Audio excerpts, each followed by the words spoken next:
창세기 16장 1절로 6절 말씀을 한 절씩 교독하고 마지막 절은 함께 읽겠습니다. 제가 먼저 읽습니다. 아브라함의 아내 사레는 출산하지 못하였고 그에게 한 여종이 있으니 애굽 사람이요 이름은 하갈이라. 사레가 아브라함에게 이르되 여호와께서 내 출산을 허락하지 아니하셨으니 원하건대 내 여종에게 들어가라. 내가 혹 그로 말미암아 자녀를 얻을까 하노라 하매 아브라함이 사레의 말을 들으니라. 아브라함의 아내 사레가 그 여종 애굽 사람 하갈을 데려다가 그 남편 아브라함에게 첩으로 준 때에는 아브라함이 가나안 땅에 거주한 지 10년 후였더라. 아브라함이 하갈과 동침하였더니 하갈이 임신하매 그가 자기의 임신함을 알고 그의 여주인을 멸시한지라. 사레가 아브라함에게 이르되 내가 받는 모욕은 당신이 받아야 옳도다. 내가 나의 여종을 당신의 품에 두었거늘 그가 자기의 임신함을 알고 나를 멸시하니 당신과 나 사이에 여호와께서 판단하시기를 원하노라. 아브라함이 사레에게 이르되 당신의 여종은 당신의 수중에 있으니 당신의 눈에 좋을 대로 그에게 행하라 하며 사레가 하갈을 학대하였더니 하갈이 사레 앞에서 도망하였더라. 아멘. 아버님이 은퇴를 하시고 고향 가까운 곳에 가셔서 농사를 지으셨습니다. 그런데 문제는 한 번도 농사를 지어보신 적이 없습니다. 그래서 아버님께 농사에 대해서 물어보면 큰 계획은 가지고 계신데 자세하게 물어보면 물어볼수록 얼버무니시는 거예요. 뭐 심으실 거예요? 그거 심으면 언제 심어야 돼요? 언제 걷어요? 중간에 뭘 해야 돼요? 물어봐도 잘 모르시는 거예요. 그런데 감사하게도 전 주인과 형제처럼 지내면서 농사도 지내고 10여 년 동안 참 행복한 시간을 보내셨습니다. 그분과 함께하면서 많은 것들을 배우면서 진짜 농부가 되어가고 더 나아가 좋은 농부가 되시더군요. 좋은 농부가 되셨다라고 하는 것은 어떤 시점부터 경험이 많아진 이후부터 병충해나 가뭄과 같은 어려움을 겪지 않았다는 뜻도 아니고 또한 경험이 쌓이기 시작하면서 옛날보다 농사 기간이 짧아졌다는 것도 아닙니다. 옛날에는 8개월 정도 걸리더니 이제는 밤낮으로 열심히 일했더니 5개월 만에 거두네, 이런 일은 농사에서 일어나지 않는다는 거예요. 그러니까 좋은 농부가 된다라고 하는 것은 무슨 뜻이냐면 때를 아는 사람이 된다는 겁니다. 씨앗에 따라서 심을 때가 있고 거둘 때가 있고 심을 때와 거둘 때 사이에 때마다 내가 무엇을 해야 하는지를 아는 사람이 진짜 농부고 좋은 농부다라고 하는 거죠. 좋은 신앙인, 진짜 신앙인도 마찬가지입니다. 신앙이 좋기 때문에 어려움을 겪지 않는다는 말도 아니고 나를 아프게 찌르는 사람이 사라졌다는 것도 아니고 이전보다 남들보다 훨씬 더 많은 열매를 거두게 되었다는 뜻도 아닙니다. 때를 아는 사람이 되었다는 거예요. 진짜 신앙인은 하나님의 때가 있다고 하는 것을 알고 믿는 사람입니다. 하나님께서 아브라함에게 이삭을 주실 때가 있습니다. 하나님께서 요셉을 총리의 자리에 올리실 때가 있습니다. 하나님께서 모세를 이스라엘의 지도자로 삼으실 때가 있습니다. 하나님께서 다윗을 이스라엘의 왕으로 세우실 때가 있다는 거예요. 이와 같이 우리에 대한 하나님의 계획과 분명한 때도 있다는 거죠. 하나님의 때가 있다고 하는 것을 알고 믿고 그때까지 인내하는 사람이 진짜 신앙인이고 좋은 신앙인이다라고 정의할 수가 있겠습니다. 그런데 하나님의 때를 알고 그때까지 인내하는 좋은 신앙인이 되는 것, 진짜 하나님의 사람이 되는 것 쉽지 않다는 거예요. 크게 세 가지 이유 때문에 그런데 첫 번째 이유는 뭐냐면 하나님의 때가 종종 우리의 생각과는 다르기 때문입니다. 출애굽기 2장을 보면 모세가 시차를 나갔다가 자신의 동족을 때리고 있는 애굽 사람을 보고 분하여서 주위를 살핀 이후에 애굽 사람 때려 죽이고 모래 안에 숨겨놓습니다. 이스라엘 사람들이 알죠. 이스라엘 사람들을 위해서 그 일을 했습니다. 그러면 모세의 편을 들어주고 또한 모세를 감춰줘야 하는데 그러지 않았다는 거예요. 이스라엘 사람들이 모세의 말을 듣지 않을 뿐만 아니라 그의 편을 들지 않습니다. 누구도 모세를 지도자로 인정하지 않습니다. 왜 그랬을까요? 그때가 하나님의 때 아니었기 때문입니다. 모세의 때였죠. 이때가 중요하다, 이 정도면 되겠다 했지만 그때는 하나님의 때가 아니었다라고 하는 겁니다. 여러분 2주 전 새벽에 나눈 것처럼 사울 왕이 죽은 이후에 이스라엘이 두 개로 나뉘어집니다. 하나는 다윗을 왕으로 삼는 유다 지파, 나머지 하나는 사울 왕의 아들 무비보셋을 왕으로 삼았던 나머지 지파 연합입니다. 그런데 무비보셋과 그의 군대 장관 아브넬이 심각한 갈등을 겪죠. 그래서 아브넬이 살기 위해서 다윗을 찾아옵니다. 저에게 계획이 있습니다. 이대로만 하면 당신이 순조롭게 왕의 자리에 오를 겁니다. 과연 그의 계획은 촘촘하고 괜찮습니다. 그런데 이게 웬일입니까? 그렇게 순조롭게 왕이 될 줄 알았는데 그 이야기를 한 지 몇 시간 지나지 않아서 전혀 예상하지 못했던 일로 아브넬이 죽게 되었다는 거예요. 아, 내가 드디어 왕이 되는구나. 이때인가 보다 했는데 그때가 아니었다는 거죠. 다윗이 예상했던 때와 하나님의 계획하시던 때는 전혀 달랐다라고 하는 거죠. 아브라함도 마찬가지입니다. 왜 자꾸 힘들기도 하고 두렵기도 하고 불안하기도 하냐면 이 정도면 되겠지? 지금이면 가능하겠지? 지금이면 열매를 거둘 때가 되었겠지라고 생각하는데 그때가 하나님의 때가 아니어서 아무것도 보이지 않고 아무것도 풀리지 않을 때에 그가 어려움을 겪게 되었다는 거예요. 우리도 마찬가지죠. 우리의 생각보다 하나님의 때가 다른 이 시간을 가지게 될 때 우리는 매번 실망하게 된다는 거예요. 그래서 그때까지 기다리는 거 쉽지 않습니다. 두 번째로 하나님의 때까지 기다리는 믿음의 사람이 되기 어려운 이유는 하나님의 때에 이르기까지 고된 일들을 많이 하기 때문입니다. 하나님께서는 그의 때에 이르기까지 그의 사람들에게 훈련을 시키시는데 훈련이 만만치 않습니다. 요셉을 한번 보십시오. 하나님께서 요셉을 애굽으로 보내시죠. 애굽에 가서 노예로 일을 하는데 그동안 채색 옷을 입던 친구입니다. 철부지예요. 무슨 날을 해야 될지 뭘 해야 될지 모르는 친구입니다. 그런데 노예로서 일을 하는 거죠. 일 못하면 맞고요. 사람들에게 미움도 먹고요. 만만치 않은 훈련을 시키시더라는 거예요. 그뿐입니까? 노예로서의 숙달된 모습을 보이자 그를 관리자의 자리에 두십니다. 생각컨대 관리자는 일반 노예보다 훨씬 힘듭니다. 훨씬 복잡하고요. 먼저 일어나야 되고 늦게 자야 되고 훨씬 더 많은 일을 처리해야 되고 자신의 결정이 더 많은 사람들에게 영향을 미치죠. 관리자가 훨씬 어렵습니다. 그런데 관리자로서 승승장구하자 이제는 보디발의 아내에게 유혹을 받게 하십니다. 유혹을 이겨내자 모함을 받아서 감옥에 가게 하십니다. 그리고 까닭을 알 수 없는 인내의 시간을 꽤나 오래 지나게 하셨다라고 하는 거예요. 요셉에 대한 하나님의 훈련이 매우 혹독했다라고 하는 거죠. 얼마나 어려웠겠습니까? 하나님은 모세도 훈련시키십니다. 미디안 광야로 보내셔서 훈련을 시키시는데 여러분 궁에서 살았던 사람입니다. 찬란한 문화를 꼽혔던 애굽에서 2인자로 살았던 사람입니다. 그런데 미디안 광야가 그에게 얼마나 힘든 환경이겠습니까? 궁에 있을 때는 자신의 한마디면 훈련된 애굽의 군사들이 정확하게 움직였습니다. 그런데 이제는 미디안 광야에서 아무리 소리를 쳐도 양들이 본인의 이야기를 알아듣지 못할 뿐 아니라 말을 너무 안 듣는다는 거예요. 이것이 모세에게 임했던 하나님의 훈련이죠. 다윗은 어떻습니까? 승승장구할 줄 알았는데 갑자기 사울의 미움을 받으면서 사울과 그와 따르는 3,000명의 군대를 피해 여기저기 도망하다가 나중에는 블레셋까지 가서 미친 척을 했다는 거예요. 얼마나 훈련이 혹독하면 그랬겠습니까? 아브라함도 마찬가지죠.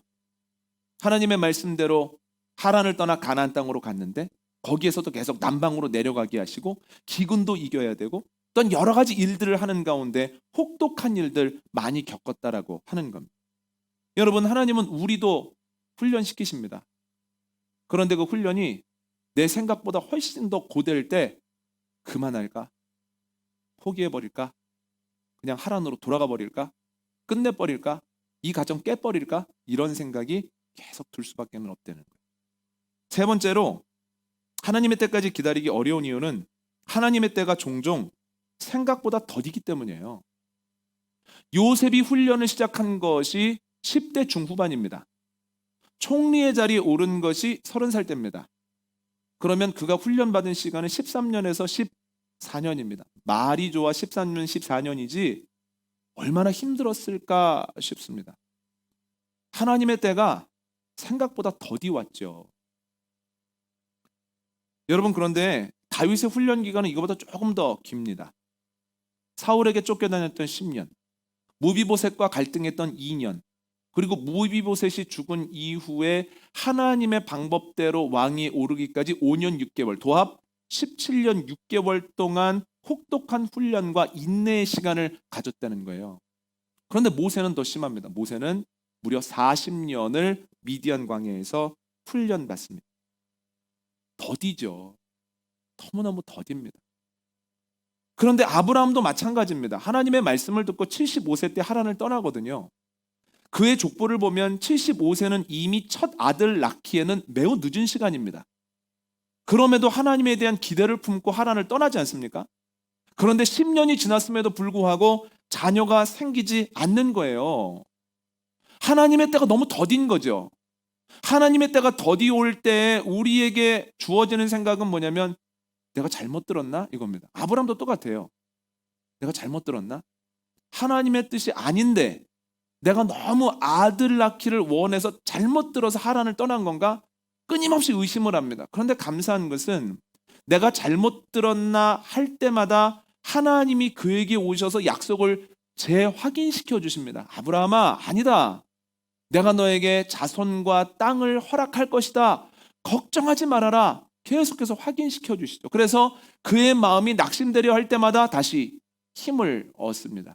그런데 시간이 더 지나자 이런 생각을 합니다. 아하, 내 몸이 죽은 것 같이 되었고 또한 내 아내의 경수가 끊어졌으니 내 자손을 주시긴 주시는데 나를 통해서 주시는 것이 아니라 그냥 우리 집에서 길러낸 사람을 상속자로 삼게 하시고 그를 통하여 이 일을 행하실 건가 보다.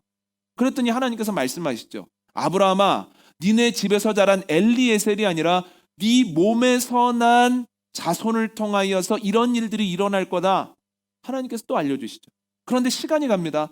그래도 여전히 변화가 없습니다. 그러자 어떤 생각을 하냐면 아하, 내 몸에서 난 씨를 통하여서 이 약속이 이루어진다고 했으니 내 아내인 사라와는 관계가 없을 수도 있겠다. 여러 가지로 생각을 하는 거예요. 믿음을 버릴 수는 없죠. 그런데 상황은 바뀌지 않죠.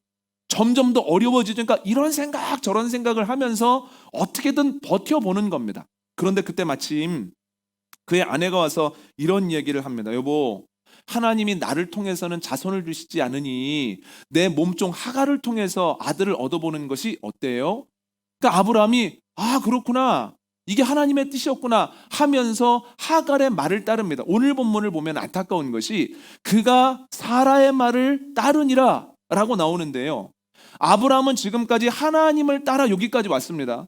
그런데 기다림의 시간이 길어지고 환경이 점점 안 좋아지자 결국은 하나님의 말이 아니라 자신의 아내의 이야기를 듣다가 잘못된 선택을 하더라는 거예요. 이걸 통해서 알 수 있는 게 뭐냐면 믿음의 조상마저도 하나님의 때를 온전히 믿고 기다리는 것이 쉽지 않다는 거예요.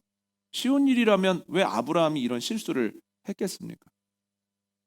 아브라함이 이렇게 어려워하는데 저희가 하나님의 때까지 기다린다고 하는 것 얼마나 만만한 일이 아니겠습니까?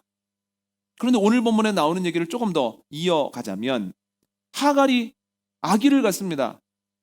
아기를 갖자마자 그 여주인 사라를 멸시합니다. 그런데 이게 정말로 멸시한 건지 아니면 사라가 자격지심 때문에 하갈이 동일하게 행동을 하는데 나를 멸시한다라고 느꼈는지는 모르지만 확실한 것은 잘못된 선택을 했을 때 전에 없던 갈등을 하게 됐다는 거예요. 잘못된 선택을 했을 때, 기다리지 못해서 무엇인가를 잘못했을 때 반드시 그에 대한 책임을 지게 되어 있습니다. 그뿐입니까? 이스마엘 낳은 다음부터는 끊임없이 이삭과 갈등을 하고 그의 후손과 이삭의 후손들이 계속해서 지금도 부딪히지 않습니까? 기다리지 못해서 잘못된 선택을 하면 그것이 두고두고 어려운 일로 나에게 다가온다라고 하는 거죠. 여러분, 쉬운 일은 아니지만 그러나 하나님의 때가 있다고 하는 것을 믿고 그때까지 온전히 인내하는 저와 여러분 되시기를 원합니다. 살면서 불필요한 어려움과 갈등 경험하고 불필요한 것들을 처리하고 다니느라 시간을 허비하지 않았으면 좋겠습니다. 하나님께서 뭐라고 말씀하셨습니까? 바울을 통해서 세월을 아껴라, 때가 악하다. 예전에는 이게 와닿지 않았는데요. 나이가 들어가면서 점점 이 말이 와닿습니다. 시간이 얼마나 빠른지요. 너무너무 시간이 아깝습니다. 벌써 올해도 2달 반밖에 남지 않았습니다. 이 짧은 시간 동안에 실수하고 불필요한 어려움을 겪고 계속된 책임을 져야 된다고 하는 건 너무나 안타까운 일이죠. 여러분, 온전히 기다리고 온전히 주님을 신뢰함으로 불필요한 갈등이나 어려움을 겪지 않는 은혜가 저와 여러분에게 있기를 원합니다. 문제는 이게 쉽지 않다는 거예요. 그럼 어떻게 하면 좋을까요? 오스 힐먼은 자신의 책 하나님의 타이밍에서 고난을 받으며 기다리는 시간을 블랙홀이라고 표현을 합니다. 블랙홀. 생각컨대 어려움을 겪을 때는 한 치 앞도 보이지 않기 때문에 블랙홀이라는 단어를 썼을 것 같아요. 여러분 어떻습니까? 사람마다 블랙홀이 다르죠. 누군가에게는 배우자입니다. 누군가에게는 자녀고요. 누군가에게는 물질이고 누군가에게는 건강입니다. 또 누군가에게는 관계입니다. 어려운 일이 있을 때 그 어려운 일이 모든 문제를 다 잠식해버리죠. 다 삼켜버리죠. 그래서 아마 블랙홀이라는 단어를 쓴 것 같습니다. 그런데 그는 자신의 책에서 우리가 블랙홀 속에 있을 때 무엇을 해야 이 블랙홀을 넘어설 수 있을까에 대해서 7가지를 이야기하는데요. 오늘 말씀은 듣기도 하지만 중간중간 메모하시는 것이 좋겠습니다. 그냥 쭉 듣다 보면 7가지가 그게 그거 같기 때문에 조금씩 필요한 부분들은 주보에다가 이렇게 메모를 하시면 좋을 것 같습니다. 첫 번째가 뭐냐면 하나님의 징벌을 받아 마땅한 어떤 죄악이나 습관이나 태도가 우리에게 있는지 하나님께 여쭤봐야 한다 이렇게 얘기합니다. 그의 말을 다시 한번 들어보면 우리가 역경에 처할 때 그 시련이 우리 죄에 대한 하나님의 징계인지 아니면 장차 우리가 리더십을 갖추도록 준비시키기 위함인지를 분간하는 일이 중요하다. 우리의 삶이 그분 앞에서 순전하도록 늘 노력해야 한다. 여러분, 아브라함이 거짓말을 해서 애굽에서 마음고생을 하는 거하고 하나님의 말씀을 따랐음에도 불구하고 아들이 생기지 않아서 마음고생을 하는 것은 비슷하게 보이지만 완전히 다른 문제입니다. 애굽에서 하는 마음고생은 자신이 지은 죄에 대한 책임을 지는 겁니다. 이건 마땅한 겁니다. 그런데 하나님의 말씀을 따랐음에도 아들이 생기지 않아 하게 되어지는 마음고생은 하나님의 때에 이르기까지 인내하라고 하는, 훈련하라고 하는 하나님의 섭리다라고 하는 거예요. 똑같아 보이지만 의미가 다르죠. 그래서 어려움을 만났을 때 가장 먼저 해야 되는 것이 뭐냐면 진단하는 겁니다. 내가 잘못한 것에 대해서 내가 책임을 지고 있는 건지, 아니면 하나님의 말씀대로 살아보려고 하는데도 하나님이 이것을 통해서 훈련하시는 건지를 분명히 분간해야만 그 다음에 우리가 무엇을 해야 될까가 분명해진다는 거예요. 첫 번째 분간입니다. 두 번째 뭐냐면 블랙홀에 들어설 때 우리는 하나님을 신뢰해야 합니다. 그는 이렇게 말합니다. 자신의 감정을 신뢰할 수도 있으나 이 시기에 이르러 감정은 대개 하나님이 널 버리셨어, 희망을 버려, 그가 너를 방치하고 계셔 라고 말할 것이다. 감정은 쉽게 변한다. 그러나 하나님은 결코 변하지 않으신다. 감정은 왔다 갔다 한다. 그러나 하나님은 우리와 늘 함께 계신다. 아브라함, 요셉, 모세, 다윗에게 고난이 있었던 것은 하나님이 그들을 버리셨기 때문이 아니라는 거예요. 그들에 대한 분명한 계획을 가지고 계셨기 때문에 블랙홀을 지나가게 하셨죠. 주님은 때때로 우리도 고된 훈련 안에 있게 하십니다.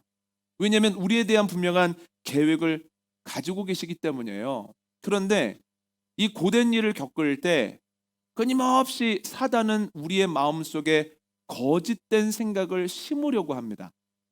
하나님이 너 버리셨나 보다. 하나님이 너에게 관심이 없으신가 보다. 또한 네가 그때 잘못 선택했나 보다 하면서 끊임없이 마음을 흔들려고 하죠. 그런데 어려울 때 우리가 해야 되는 것이 뭐냐면 사단의 말을 믿는 것이 아니라 하나님의 말씀을 믿는 겁니다. 창세기 3장 한번 생각해 보십시오. 아담과 하와가 동산 중앙에 있는 나무를 보고 이리저리 살핍니다. 그런데 그때 사단이 와서 얘기를 하죠. 야, 이거 먹으면 눈이 밝아진다. 하나님처럼 된다. 하나님의 말씀이 있고 사단의 거짓된 말이 있죠. 뭘 선택합니까? 사단의 거짓된 말을 택하죠. 그랬을 때 아담과 하와가 하나님과의 관계에 굉장한 어려움과 위기, 단절을 경험하게 된다는 거예요. 어려움이 있을 때 사단이 분명히 우리의 마음속에 하는 말이 있을 겁니다. 또한 우리는 늘 가지고 있는 성경 말씀이 있습니다. 그 중에서 어떤 것을 받아들여야 될까요? 하나님의 말씀을 받아들여야 된다는 거예요. 그랬을 때 이길 수 있습니다. 세 번째는 우리의 블랙홀 경험이 자신을 연단하며 정체성을 명확히 하기 위한 과정인 동시에 다른 이들의 삶에 도움을 주기 위한 과정이라는 점도 기억해야 한다. 하나님께서 꽤 오랫동안 그것도 혹독하게 아브라함을 훈련시키시는 이유가 뭘까요? 그냥 어느 정도 훈련만 시키시고 하란에서 그에게 아들 주시면 될 거 아닙니까? 그 아들이 빨리 결혼해서 또 아들 낳고 또 아들 낳아서 자손이 퍼지면 될 거 아닙니까? 그리고 거기에서 열심히 일을 해서 땅을 마련하면서 그 땅을 점점 더 넓혀가면 될 일 아닙니까? 이렇게 쉬운 방법이 있는데 왜 이렇게까지 기다리게 하시고 왜 이렇게까지 아브라함에게 고난을 주시는가? 간단합니다. 그가 복을 받을 뿐만 아니라 그가 누군가에게 복이 될 수 있도록 훈련을 시킨다는 거예요. 여러분, 내가 편안하고 내가 넘어지지 않고 내가 넉넉한 것을 위해서 물론 노력해야 됩니다. 그런데 거기에서 멈추지 아니하고 내가 누군가에게 도움이 되고 누군가에게 복이 되는 존재가 되려면 내가 평안하기 위해서 겪어야 되는 그 고난보다는 훨씬 더 많은 고난을 겪어야 된다는 거예요. 나에게서 영향력이 확장되면 확장될수록 확장되려면 훨씬 더 많은 훈련을 받아야 됩니다. 테니스로 예를 들어볼까요? 테니스를 처음 치면 재미있어지는 순간까지 꽤 많은 시간과 노력을 지불해야 됩니다. 그런데 혼자 재밌으려면 어느 정도만 하면 됩니다. 내가 혼자 재밌잖아요. 그런데 상대편이 재미없는 경우가 있습니다. 나는 마음껏 치는데 상대방이 공 주스러 다니거든요.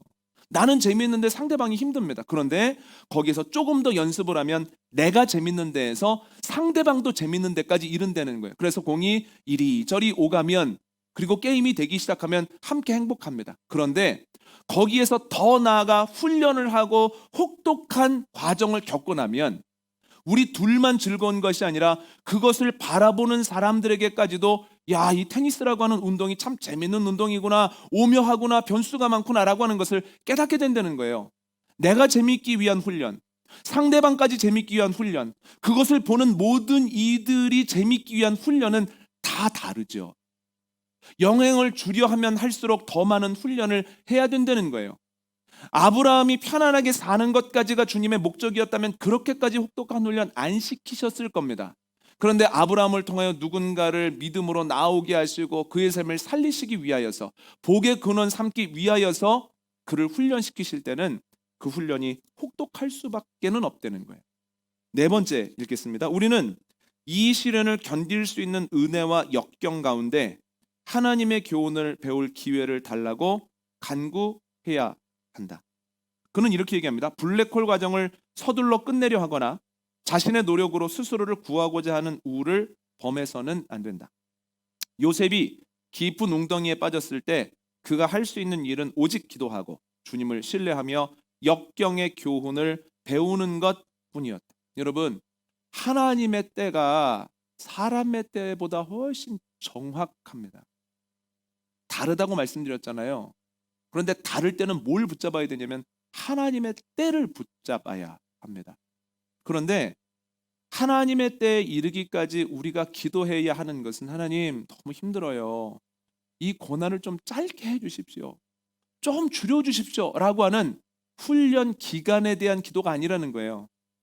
하나님의 때가 맞다면 하나님 그때에 이르기까지 내가 하나님의 은혜를 맛보아 알기를 원합니다. 하나님의 지혜를 깨달아 알기를 원합니다. 훈련의 기간이 아니라 훈련의 성과에 대한 기도를 하는 것이 옳다고 하는 거죠. 그래서 기도의 내용은 훈련의 기간이 아니라 훈련의 성과, 열매입니다. 다섯 번째입니다. 우리는 하나님을 의지해야 한다. 오스윌머는 이렇게 얘기합니다. 기도하고 싶지 않을 때에도 기도해야 한다. 그분의 말씀을 읽고 싶지 않을 때에도 읽어야 한다. 믿음의 찬송을 부르고 싶지 않을 때에도 불러야 한다. 또한 기도할 때에는 단지 말만 할 것이 아니라 경청도 해야 한다. 우리는 자신의 이성과 지혜를 신뢰해서는 안 된다. 아브라함이 그 고된 중에 끊이지 않고 했던 것이 무엇입니까? 예배입니다. 창세기를 잘 읽어보십시오. 어디를 가든지 단을 쌓고 하나님의 이름을 부릅니다. 다윗이 사울에게 쫓겨다니는 3천 명에게 쫓겨다니는 그 급박한 상황 속에서도 포기하지 않았던 것이 무엇입니까? 기도입니다. 주님 어찌하면 좋겠습니까? 어떻게 하면 이길 수 있겠습니까? 하면서 계속 기도하면서 나아갔다는 거예요. 시편을 보십시오. 그 급박한 상황 속에서도 비파와 수금을 가지고 하나님을 찬양하고 끊임없이 신뢰를 고백했다라고 하는 거예요. 늘 예배하고 늘 기도하고 늘 찬송하죠. 왜 그렇습니까? 내 힘만으로는 블랙홀 못 이깁니다. 이스라엘 사람들이 애굽에서 아무리 많은 양식을 가지고 왔다고 한들 그 양식 가지고 광야를 넘어서지 못합니다. 40년 광야 생활 어떻게 이겨냅니까? 그 광야를 이겨내기 위해서는 때때로 공급하시는 하나님의 만나와 같은 은혜를 경험해야 된다는 거예요. 여러분, 어려울 때 더욱 예배하고 어려울 때 기도하고 어려울 때 더욱 찬송해야 된다는 거예요. 여러분, 우리의 마음이 중요합니다. 우리의 마음이 주님께 있고 이기는 사람의 습관은 뭐냐면 그렇기 때문에 예배합니다. 힘들기 때문에 예배하고 힘들기 때문에 기도하고 힘들기 때문에 찬송하죠.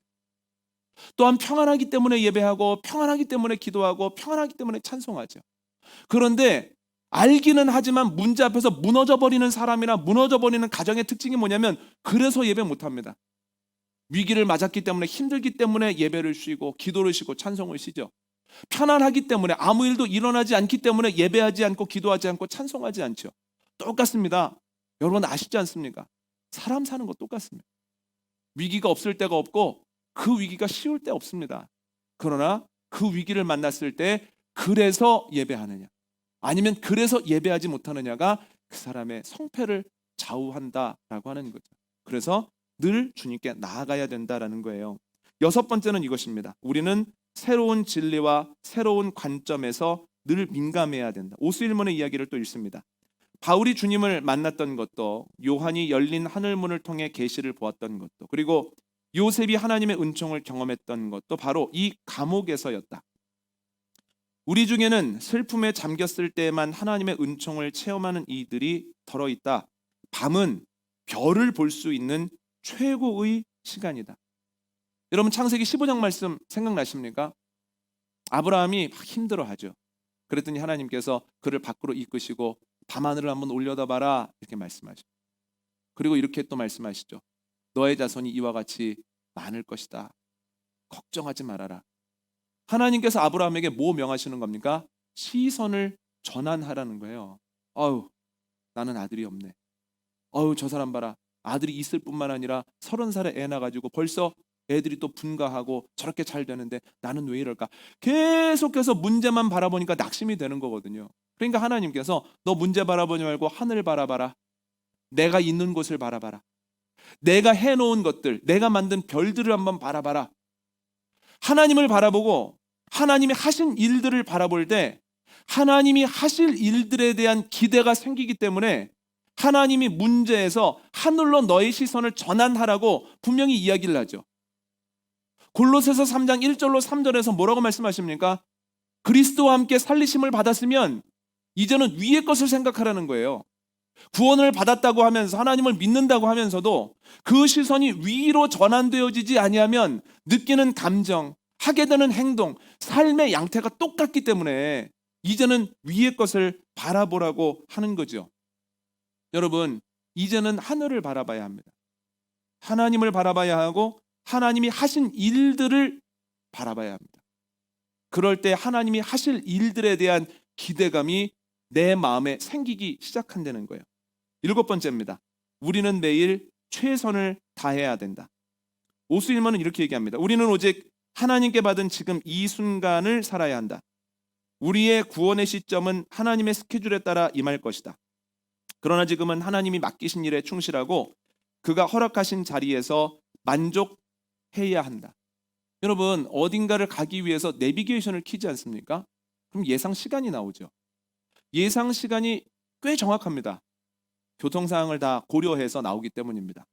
그런데 그렇게 정확하게 예측이 되어 있어도 무슨 일 때문에 출발하지 않고 계속 그 자리에 있으면 그 시간이 늘어나게 되어 있습니다. 하나님의 시간도 똑같습니다. 그때는 정해져 있습니다. 그런데 그때는 하루하루 치열하게 열심히 살아갈 때 예정된 때입니다. 하나님의 때가 있겠지 하면서 그때가 되면 해결되지 않겠나 아무것도 하지 않으면 하나님의 때는 계속해서 지연될 수밖에 없다는 거예요. 당연한 것 아닙니까? 담을 만한 그릇이 준비되어 있지 않는데 어떻게 하나님이 복을 주시겠습니까? 쓰실 수 없는 상황인데 어떻게 내가 너를 통하여 일하겠다라고 하시겠습니까? 준비돼야 쓰죠. 여러분, 예배 중에 주님께 집중 못하고 잠에 취해 있는데 그 사람을 통해서 어떻게 하나님이 예배를 만들어 가시겠습니까? 제가 장로고 권사고 전도사로서 내가 뭘 하고 싶습니다. 아니요, 준비되어 있지 않으면 쓰지 않으십니다. 그래서 하나님께서 예정하신 때에 그 예정하신 것을 누리기 위해서는 하루하루 모든 예배마다 온 마음을 다하여 힘써야 된다라는 거예요. 여러분, 요셉을 보십시오. 그 모든 훈련 과정마다 치열하지 않은 것이 있었습니까? 노예로서, 관리자로서, 또한 간수에게 인정받을 만한 죄수가 되기까지 얼마나 치열한 하루를 살았겠습니까? 마음이 무뎌지지 않기 위해서 늘 하나님 앞에 나아가서 기도했을 때 하나님의 때가 되어주는 순간 바로 앞에 가서 그 꿈을 명확하게 해석하고 앞으로 애굽이 나아가야 할 바를 제시하지 않았습니까? 그가 낙심하고 좌절하고 언젠가는 되겠지, 어떻게든 되겠지 하고 있었다면 바로 앞에 설 수도 없었을 뿐더러 바로가 그를 불렀을 때 아무 말도 하지 못하므로 주님께서 주신 기회를 살리지 못했을 거예요. 우리가 해야 되는 것이 무엇입니까? 주님의 때를 바라보면서 매일 최선을 다해야 된다는 거예요. 매번 최선을 다해야 돼요. 매 예배 때마다 우리의 모든 것을 다 집중하여 주님께 영광을 돌려야 된다는 거예요. 여러분, 블랙홀과 같이 느껴지는 순간을 지나고 계십니까? 끝나지 않으실 것 같은가요? 그러나 염려하지 마십시오. 주님께서 분명히 약속하셨습니다.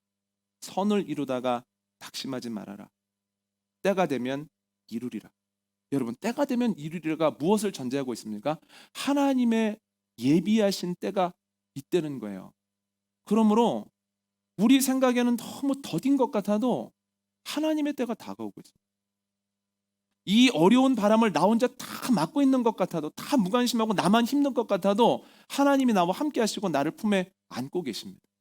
그것을 기억한다면 우리가 하나님의 때까지 인내하고 하나님의 때까지 분명히 완주하는 은혜를 경험할 수 있다는 거예요.